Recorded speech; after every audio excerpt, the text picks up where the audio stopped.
Hello, my name is Trine Sasha Divineful, and I've invited the famous Robert Lubarski to an interview about love and sex and what is happening right now in this time we are in. So I hope you will enjoy. Hello, Thank you. Robert. Nice to meet you. Nice to have you here. I'm glad to be here. So tell me what's happening in your life right now. What's going on? What's going on? Actually, I'm in love. You're in love. Yes, not only in the woman I've been waiting for, but also in life. Mm-hmm. Because what life has taught me is through that the place where I'm right now in my life, meeting that kind of love, also have made me looking through all parts of my life that haven't been in love. Okay, so you've been kind of forced to see your life in retrospective. Now you're in love, so you can Yes, see what has happened yeah. before. Also because this is a love that came into my life because I choose this kind of love. I Hmm. choose to find a partner in my life that I can transform everything with. Not only to walk down the street hand in hand and everything just have to be glamorous. It's also about opening up for everything that I could be afraid of, everything that I, in one way or another, could have hidden away somewhere inside my body. Any kind of thing that, any kind of lie, any kind of idea that is not truly coming from my heart. That is opening for me right now. So right now I'm going through all kind of phases with her, and doing that is such a big inspiration for the work I'm doing because I see that this is happening on the planet right now, one way or another, like a laser beam of love hitting the planet. Mm-hmm. If you could say it like this, it's just a picture, yeah. How But how can you see examples of that? How can a normal person see that this is happening now? when I talk to my colleagues around the world, and also what I experience in the sessions I have, I see that people really are longing. Mm-hmm. They're longing for the love story. So maybe the love story they have put away because they said to themselves, uh, "This is just something I can't go for." I mean, they think that they are not worthy maybe of having that love story in their life, or they can think that this is just something they see on films or read about in books, and it can't be real in the life of of them.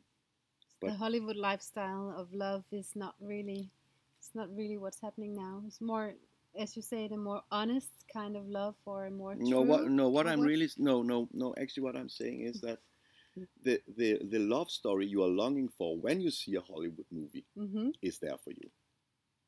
Wow. As I see it, it's only about you uh, understanding that you are the force of life, bringing forward everything that you are longing for in your heart. You can do that. And how can I do that?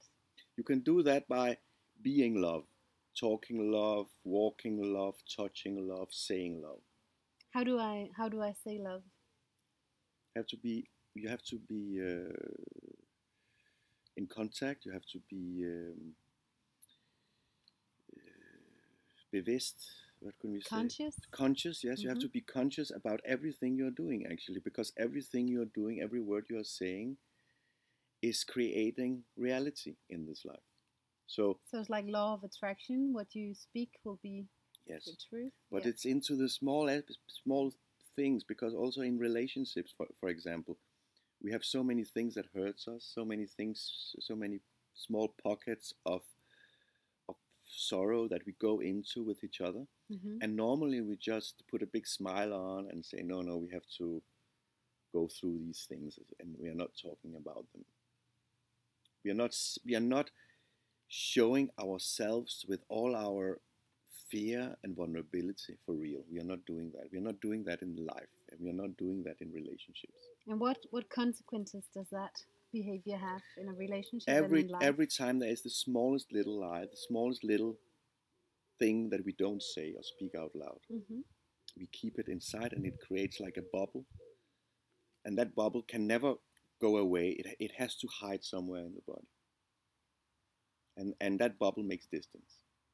So you can never truly sweep anything under the carpet. It will always make a... Yes, because it makes distance, because you and I and everyone and my loved one, we are one. Yeah.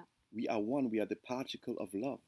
So every time we do any kind of motion, every kind of thought that is, I am not love, I cannot stand for everything I am. I have to exclude something, because if I don't do that, I can't be accepted in this world. Okay. That is also another way of you saying, I am not love. So every time you're not like being truly you and showing everything, then you're saying, I am not love. Yeah. Interesting. Is it? But it seems also like it's, I don't know, it's like a difficult quest. It's not for everyone, or is it for everyone? Let's just see if it's, yes. It is for everyone. Let's just see if it's still on. Is it? I think it is. Okay. So this quest... No, I think it is for everyone. The only thing is we don't have the right vocabulary. We don't have so many people speaking about it. And we have a whole world still focusing on how effective we are, how much money we make, how brilliant we are in our love life, and we are walking around with big white smiles, saying to the world, I can accomplish everything, and every thought you have, you can make it come into your life. And of course, yes, it's right, but it's also bullshit, because in one way it makes people thinking that they can just live this perfect life like in some magazine right away if they think like that. But it's not how it works, as I see it. Because what's the missing part then? The missing point is that this is an idea fixated into your head about your surroundings. You have to find your real inner path. And that inner path is already hidden in the rhythm of life. So if you find that, you will automatically meet the things you're longing for. So how do I find this path? I mean, if I'm walking around and being, a normal, ordinary person in a very materialistic world, how do I find this path, and what do I have to do, or what can I do to like nurse this way of love? Where can I start? It's about having open eyes, and it's about looking at yourself. Like everybody knows this, most people knows this feeling if they think about it, that they have like a consciousness, like a camera watching their moves all the time. They have like this body, and they can speak and they can think, but they're also like a consciousness looking at them, being them behind all this. This consciousness, you know when you're doing something that is against your inner feeling. You know that. Your consciousness know that. You know if you are talking to some colleague and you talk bullshit because you're actually hurt or something, or you know that you're not totally truth right now. You know when you're making love, that in this love making you are thinking about your next move, or how you look, or how to be, because you want this to be a perfect atmosphere for this love. But you know it to yourself, that if you should be right, be true to yourself right now, maybe you would cry. Maybe you would be angry. Maybe you would be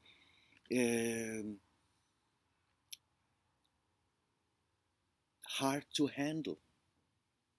And are we afraid of being hard to handle? We are afraid of being hard to handle. And what I say, it is the possibility, what you can do with a partner, is that you can be hard to handle. And if you let yourself being hard to handle, like a natural way of yourself, you don't have to think how to be hard to handle. It's just coming up. And then you will find out that you will still be loved. Of course, if you're not with the right partner, you will not be loved, but then very quickly you will find the right path. Because a lot of people are holding on to some kind of love which is only an idea. They are not really with a partner that they can look into the eyes with and say, do you want to open up all the boxes of hard to handle, of misery, of anger, of everything together with me? Do you want to do that with me? Yeah. Because for me, that is what it's about. To have a partner who wants to make that transformation with you. The rest, for me, is only bullshit. Yeah. I mean, if I should say so totally clear, because that's only talking about a story. We are this story to the outer world. We are walking hand in hand. We are a beautiful couple. We have good sex. Yes, maybe.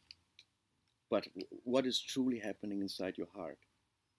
Do you have a partner which you're holding in your hand and feeling that you are step by step coming home? You know, that's what's important for me. Coming home. You just have to see if this is running. So, so how do you come home? I mean, it always starts in your own heart, right? How do you open yourself, or how do you prepare yourself to be able to meet a partner where you can actually open all the boxes without for me it's actually losing yourself? It's simple, but it needs guidance because we live in a world which is not powered up for that kind of thought. Okay. But it's actually very simple. It's about being totally see-through. It's totally honest. If you thought to yourself, if you say that to many people, try to be 100% honest about everything just one day. Yeah. It would be a difficult quest, probably. It would be a difficult quest because so many things you are hiding away. Yeah. To yourself and to your surroundings and to your loved ones. The one you actually should be totally naked with. And I see it also when I have these, especially couple sessions. I see these people have been together for 10, 15 years and they've done so many things together sexually, and they've been naked together, but they haven't been really naked together. No. They haven't showed each other the hidden sides, the dark sides, the impossible sides. And I guess that's the only way you can actually transform as a couple and go because even that's further. That's the journey to find the biggest love story in life. Yeah. Yourself. Yeah. Because what you are doing is you are opening yourself, standing on open ground, saying, I am how I am, and I love myself for that. And that's then when you're really taking in that you are a product of God. You are divine. Why is it so hard for us to really understand and really take this in, that we are love? This is hard because you have to take the total responsibility. You can never hide anymore. Never. You can never say it's somebody's fault.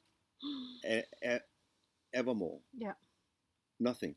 You cannot go around and be a little bit naked about your life. Your love life is maybe a little bit unromantic, or lack of love or something, or passion. Because you have the power to fill in that passion, that love.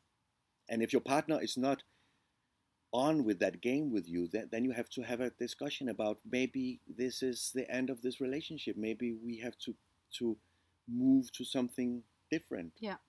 So you have to take total charge of your life and yes. Full responsibility. And of course, you're not just doing that as cold and harsh, quitting a relationship.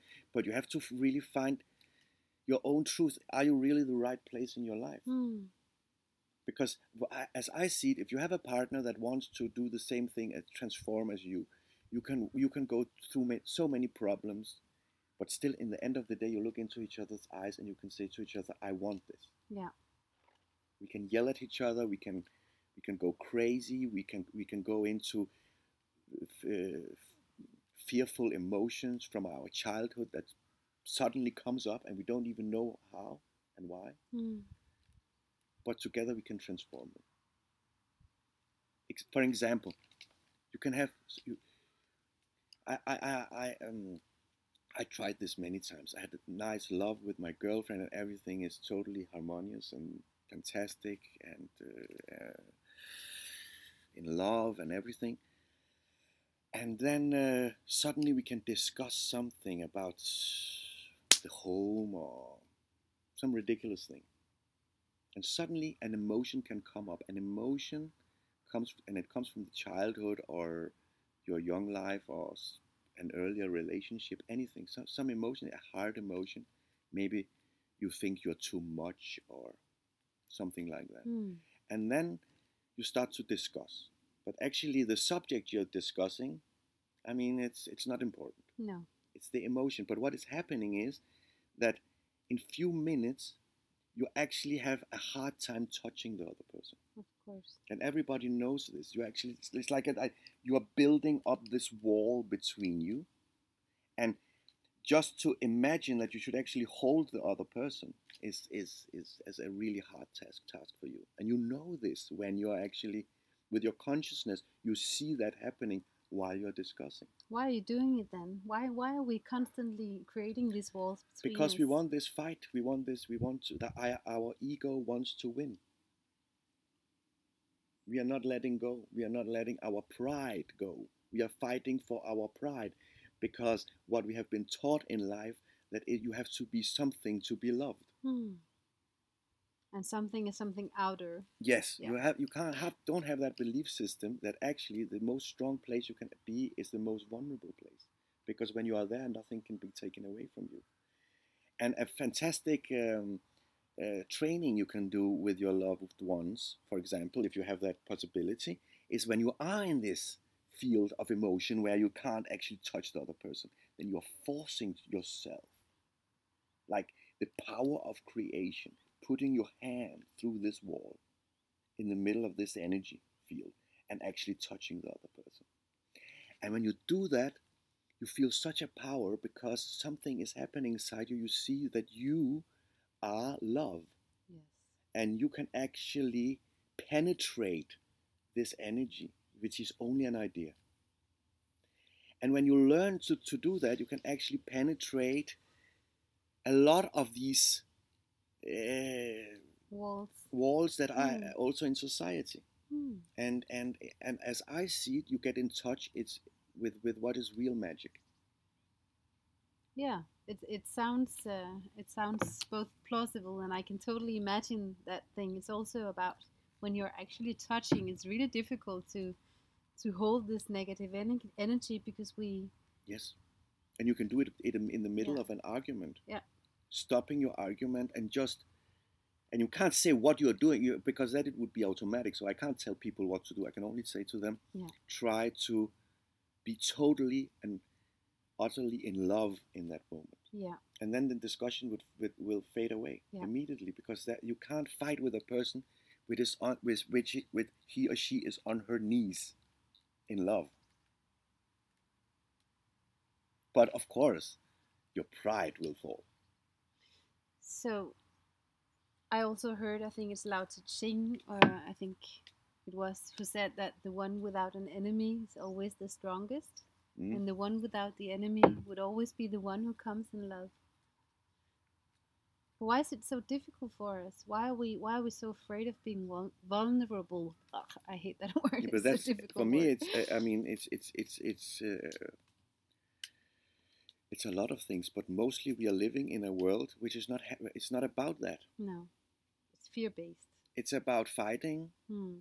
I very seldom I open a newspaper because I like to read it. I like this feeling of having breakfast and reading the newspaper, but actually it's just full of shit. Yeah, and it doesn't make you feel good.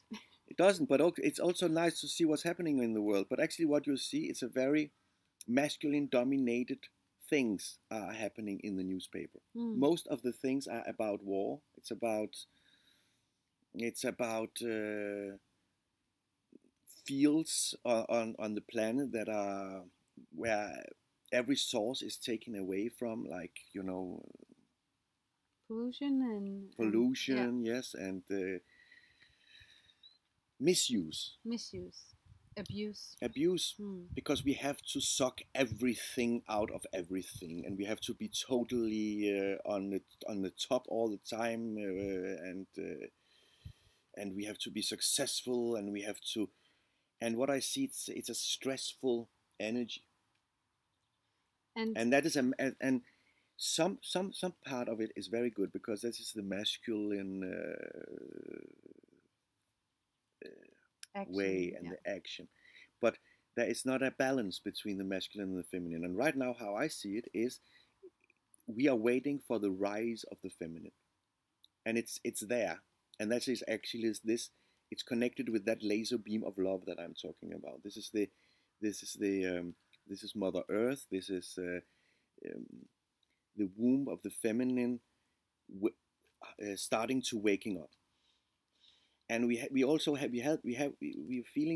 seeing something here in the early start, that a lot of women are talking about how you find yourself, but some of them are still doing it in a powerful, like masculine, powerful way, not in a, like, as I see it, motherly, feminine way. Because I can go see it how I see it as a man. As a man, when I look at the motherly feminine, that's the strongest force in the world. And how do you describe that force? It's hard to describe. I see it sometimes when I sit on a bench and in the city, or in a park or somewhere, and I watch the feminine, when the woman is not aware of herself as the world sees her. And in a moment when the woman forgets about that, the way she is taking her boyfriend's hand, or the way she is kissing her child, it's an energy that, I mean, I can cry just looking at it, because for me it's such a great power, but it's a forgotten power, and it's a power that can transform everything. And you think this force is kind of taking over, but it will come to balance. It will come to balance, because men and women have been fighting, and this fight is still going on. It's going on in relationships and all kinds of places in the world. But we need that balance. Yeah. And as I see it, it's about understanding that we are one, and that's also a feminine energy. Yes. And we have to understand that. And we also have to understand that in everything we do. We have to understand that in relationships, in family, in society, in the world, in the universe. And the feminine is already in touch with that. Because the feminine already know that we are one. Yes, because women are connected. I had this talk with some women the other day, how they think it's so crazy, as when we men, we are not connected to the same way to our children and the children's friends.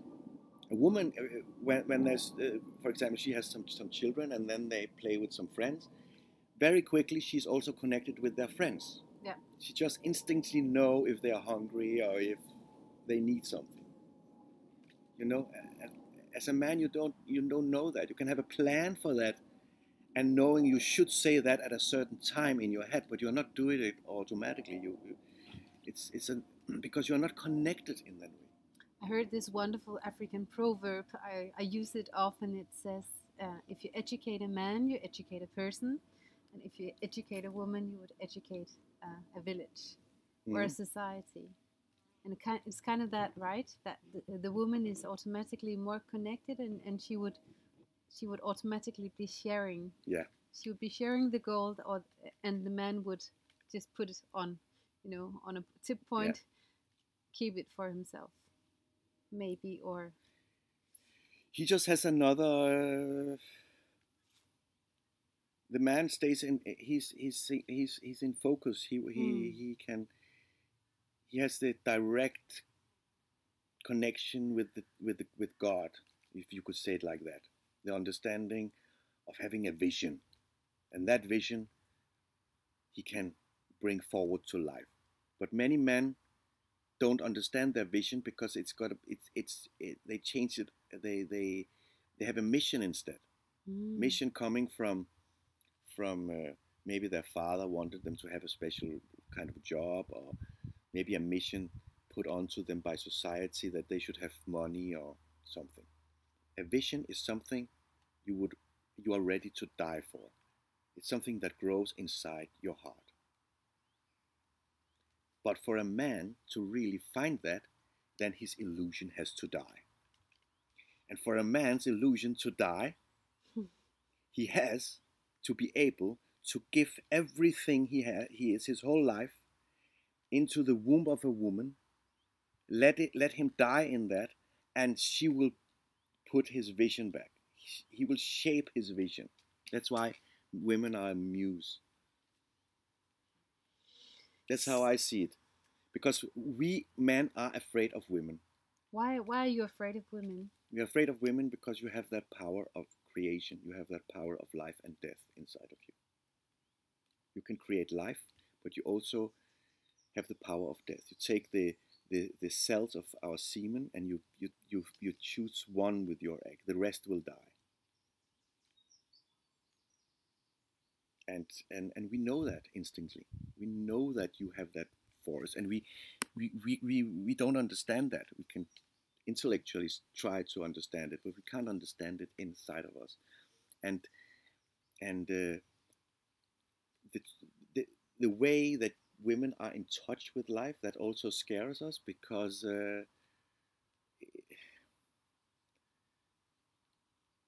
we know that if you really open up for everything you have inside, all the energy as a woman you have inside of you, you can create thunder in a kitchen in a split second. So we are afraid. We are afraid that of you to open that thunder in the middle of a day. So do you think that's why the masculine energy has been going on for so long? They've just been, kind of afraid of this clash between man and woman, or has the men been We've been afraid? physically stronger. Yeah. And we've used that. And instead of finding that balance with letting ourselves die for a woman and her die for us, to have that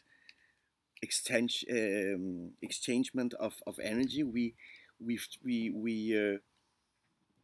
were hanging onto this force of masculinity, and to do that, we had to control the feminine, because that's the only thing. You had to do it with force. So that's why women has been witches has been burned on fire, and all kinds of things has been happening. So I have a question to that. Is that, do you think that then the new energy that is coming now, is it like the women or the feminine energy is sort of bubbling up, coming through, or is it the men that has realized that we need the feminine, and then they have sort of let the feminine grow? Do you understand? Has it been like the men stepping aside, or is it more that the women? I don't think energy it's is neither. just coming through? I think it's our as a part of this society with internet and everything. I just think that we are in a paradigm change where we are now conscious about more things, and in that consciousness we are just fed up with all this bullshit that we had in the world, and we can feel that. You can, if you really see what's been going on in some movies and some books and some discussions around the world, we've been fed up. Yeah. But we don't know, because this new thing we are on our way into, we don't know that yet. So we can, the people as I myself, I'm trying to look into it every day. So I see it more, of course. And that is influencing both men and women. Men, in one way or another, a little bit tired of being the old model of a man, because there's more to it. And women as well. Both of them can feel this longing, as there should be something more. There should be something more to life than this. And as I see it, there cannot be a longing without the other point, the other part of that longing that is actually dragging you, because your longing is connected with something in the other end that is dragging you. That's why you have that longing. Otherwise, you wouldn't have that longing. So you have a calling. Yes. Yeah. Something created that longing. What is calling us then? Love. Love? Yes. As the universal force? Yes, it's the understanding, because we are that's where we are from. We just forgot. We are like angels. We are like angels in totally love, being in a kind of boredom, because if you're just in love, it would be like a monotone tone, like everything is just love. There's nothing else than love. Yeah. And from that singularity of love, out of, you could say, boredom, everything was exploding and going into two directions, yin and yang, black and white. And from there, we forgot that we are actually coming from a point of totally love. We just forgot that for a part, to have that game again with each other, that finding back to that singularity of love. So that's happening both in the bedroom and like in Exactly. society. It's happening all the time. You can wake up one day and you're totally in love. Everything is working perfectly for you. Everything is. You can take up the phone and phone somebody, and everything is smoothly with your company or anything. It's just smoothly. You're walking down the street and everybody is smiling at you, and everything is perfect. And you can wake up another day, and you step into a shit, and you're miserable, and you find out that everyone else in the other cars in the traffic, they drive like assholes, and you're fed up with everything. And if you try to phone somebody, it just becomes even worse than it was, and everything is just bad. But that is actually a very fantastic place to be in, because when you are in this bad vibration, you can remember that you have another vibration. You remember that the other day when you wake up, everything was perfect. Now this is the funny thing. Just like when you put the hands through the wall in the relationship, you have the power to put that negative energy and transform it into something positive. That's why it's there for you. It's given to you by the holy love as a gift. So it's like the It holy says love the shit on the ground is actually being given to you in love, for you to step in it and understand that it's your own fault, because you actually was just thinking bullshit. And you're forgetting you were loved. Yeah. Yes. So all the negative things happening are testing and are reminding us that we are loved. Yes. So if we remind ourselves all the time that we are loved and understand that, we won't step in shit. No. Interesting. Not as I see it. And I think it, when I test it on myself, I think it works. And then when I look around myself, I think it works. But we have to be very, we have to understand that this path is not just you do this for a week and then you are totally loved. No. We have so many layers in our life that we still haven't understood that we are loved. So we need to be tålmodig, patient. We need to be patient. That is one of the sicknesses of the modern society, that we are patient. Yeah, we are not patient. We are not patient, and this is maybe a forever going journey. Yeah. So we have to understand that the journey itself has to be fun. We can't wait to being in the other end. But as I see it, when you understand that the journey is actually there for you as a fairy tale, where things can come to you, they are hidden around the corner, and you are not a victim of anything. Then you will appreciate the journey itself. You will find it amusing. You will find it amusing when you actually are in an argument in your relationship, that you can put yourself up and look at it from your consciousness and knowing what is going on, and actually saying it to another person. After you are laughing about it and you are together, you can make that wall fall down. then you will find it amusing to see these happening. You just like a game. If you play a video game, and if it's only you walking down a path with flowers on the side, nothing happening, then it would be not such an amusing game. No. But when there are bees that can sting you, or yeah. Fight for and fight and against, yeah. Yeah. You need something to fight for and against. And when you find out that you are actually in this game of life, being love, this is your force. As if you were like a Superman or something, because we are all that in one way or another. We all have this force of love, and when you find out that this vulnerable little force is actually so strong that when you let yourself touch the world with that force, touch your loved one with that force, you can transform.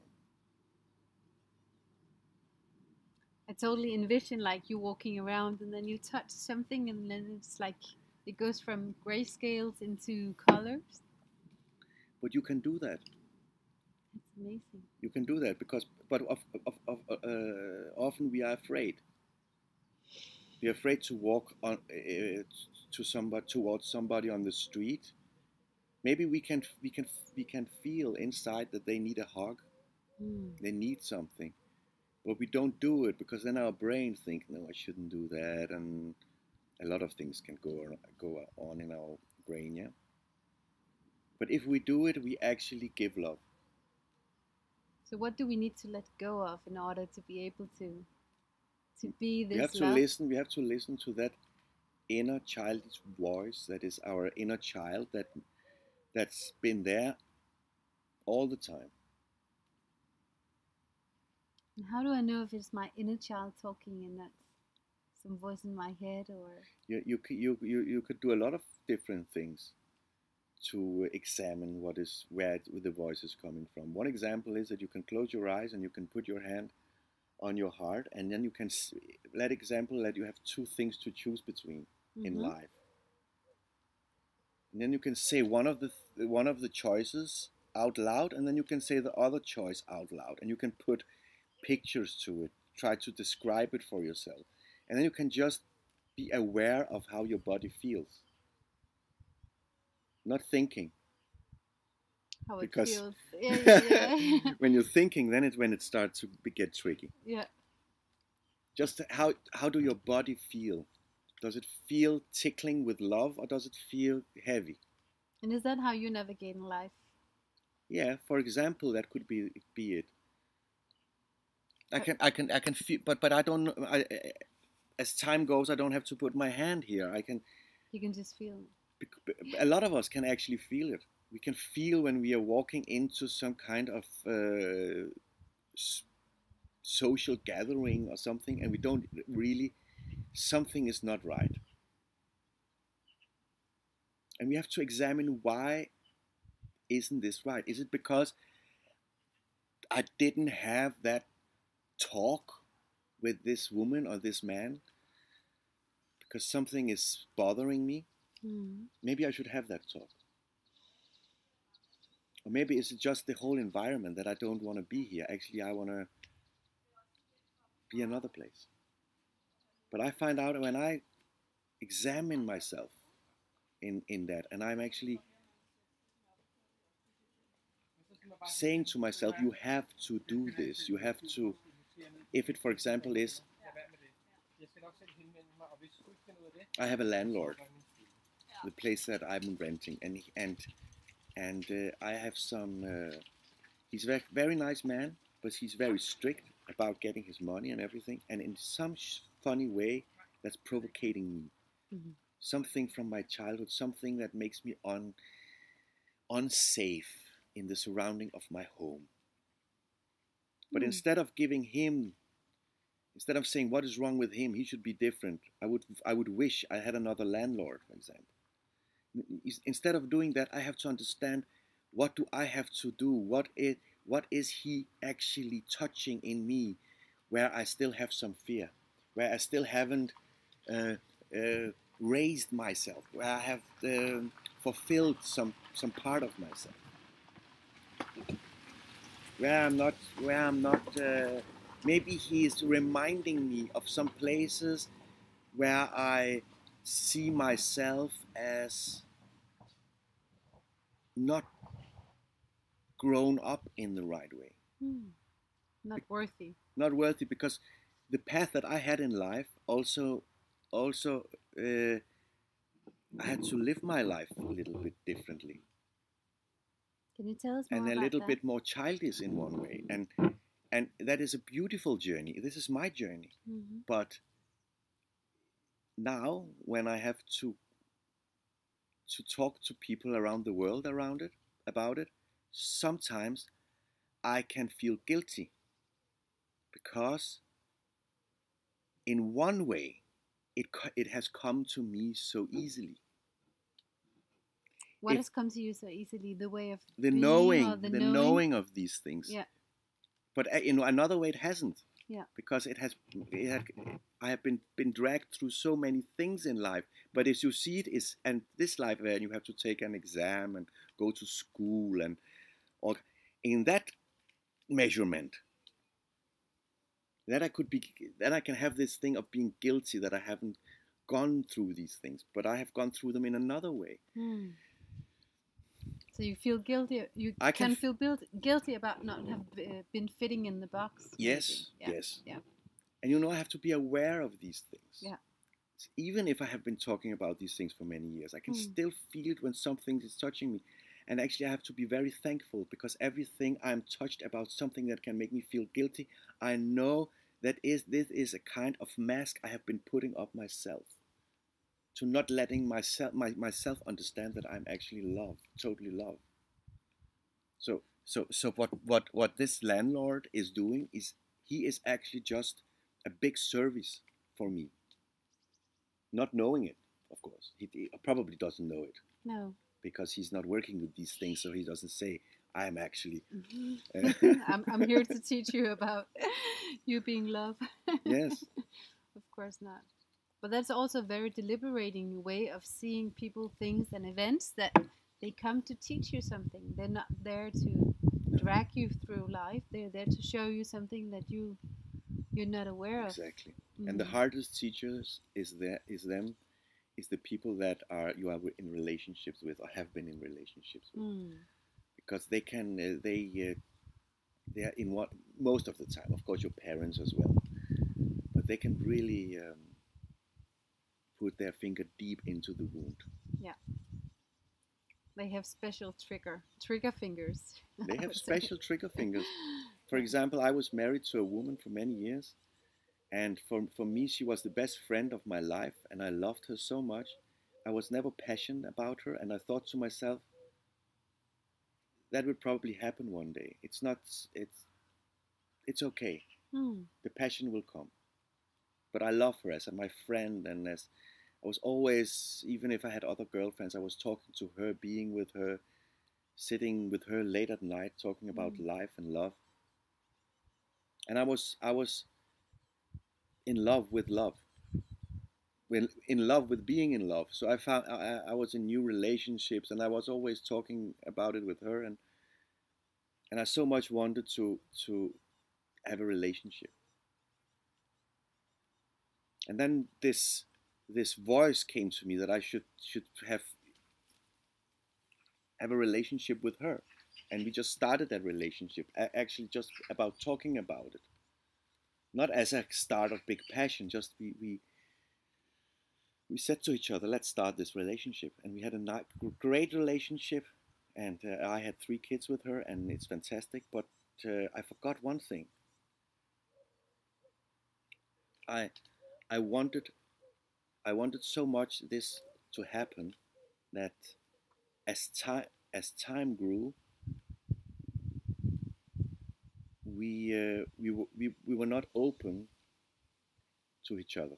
We started to have lies in one way or another. You can say she was having lies about herself, where she was, what she wanted, because she wanted me so much in life. She had such a hard life, really, really hard life. She would actually be the person that I would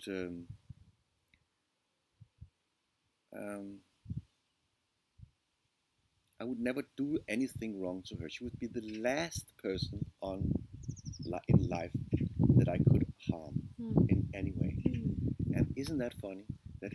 That me having the way in my heart that wanting to understand love and break through every kind of understanding and see sexuality about in every perspective, I found a woman which had a hard life, and I just wanted her to have everything should be nice for her.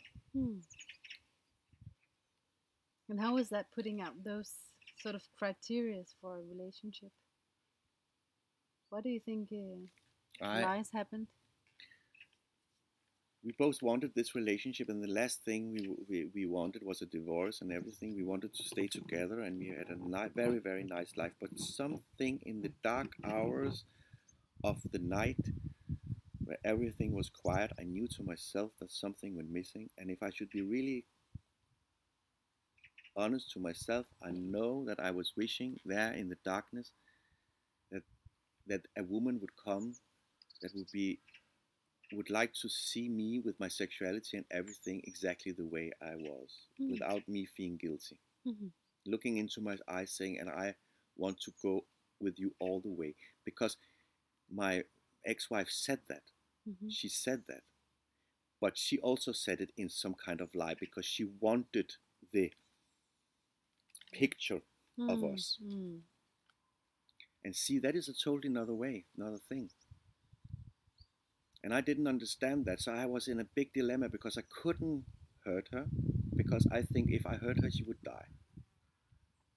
Another way, I had such a big force in me, wanted to understand what is happening in this life. So I had to say to myself, I have to go on a mission understanding my sexuality, but I have to do it hidden, without her knowing. I had to understand things about my sexuality. And then I had that journey in life, and I learned a lot of things. And in a part of this journey, I thought to myself that,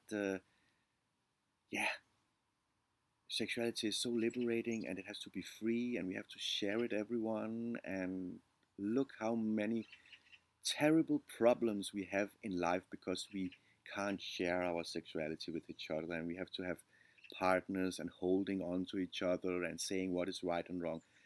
And I started to teach Tantra, and I had this understanding that we could just share this magnificent energy of love and everything. And of course, I also said that to my wife and everything, but she was very hurt because she understood that I had been unfaithful with her, and I have been out with other women and everything. And but still, she loved me, and in some kind of way still wanted for us to have this relationship. And I also said, wow, what a woman to have by my side. Yeah, we have been lying to each other about some things, but we've been so many things through together, and I can look at her with love, and she can look at me with love. Now this must be the time for us to come together for real. And when I was thinking that, a woman entered my life, and